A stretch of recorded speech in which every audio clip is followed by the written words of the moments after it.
నమస్కారాలు. వరంగల్ పార్లమెంట్ అభ్యర్థిగా కడియం కావ్య గారు 24వ తారీఖున నామినేషన్ అయిపోతున్నారు.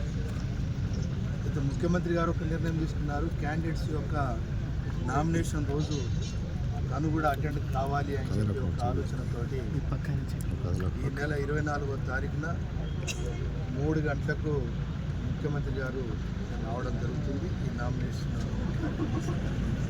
ఆ సందర్భంగా ఇక్కడ ఒక బహిరంగ సభ కూడా మేము ఏర్పాటు చేయడం జరిగింది.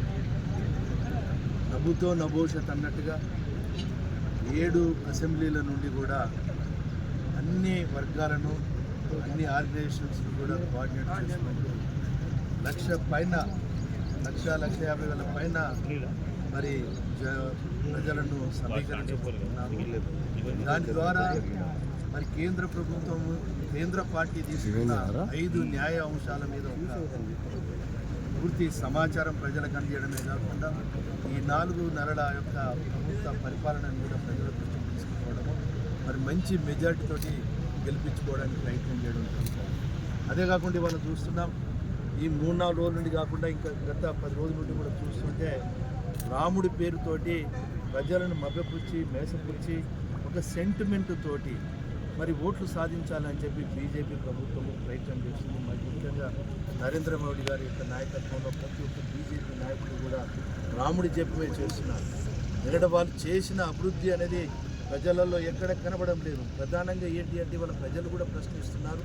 మరి మొదటి ఎన్నికలలో మరి నల్లధనాన్ని మొత్తం బయటికి తీసి ప్రతి ఒక్క ఖాతాలో 15 లక్షల రూపాయలు వేస్తానని చెప్పడంలో కాకుండా 3 కోట్ల ఉద్యోగాలు ఇస్తానన్నప్పుడు మా నియోజకవర్గంలో మా గ్రామంలో ఎంతమంది చేశారు, ఎంతమందికి ఇచ్చారు అని చెప్పి అడగడం జరుగుతుంది. అదేవిధంగా అన్ని నిత్యావసర ధరలు పెరిగిపోయినాయి, పెట్రోల్ ధరలు పెరిగిపోయినాయి.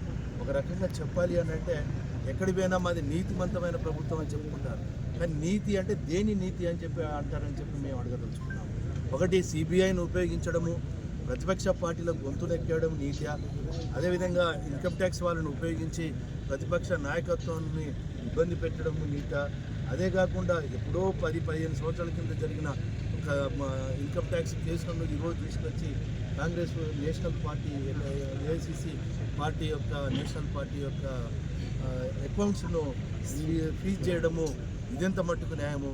ఇవన్నీ కూడా ఈడీని ప్రయోగించడము, ఇవన్నీ కూడా అంటే రాజ్యాంగ స్వయం ప్రతిపత్తి గల వ్యవస్థలను తమ రాజకీయ లబ్ధికి ఉపయోగించుకోవడము, ఇవన్నీ కూడా ఆ రోజు గౌరవ ముఖ్యమంత్రి గారు అందరం కూడా ప్రజలకు విస్తృతంగా తీసుకుపోయే ప్రయత్నమే ఈ యొక్క బహిరంగ సభ ప్రాథమిక ఉద్దేశం. ఇక్కడ టెంట్లు గిట్లు చేయాలి కనుక దీనికి వచ్చి వేం నరేందర్ రెడ్డి గారు ముఖ్యమంత్రి గారి అడ్వైజర్ గారు, అదేవిధంగా కడియం శ్రీహరి గారు, నాగరాజు గారు, అదేవిధంగా గంట సత్యనారాయణ గారు ఎమ్మెల్యేలు, అదేవిధంగా మన జిల్లా పార్టీ అధ్యక్షుడు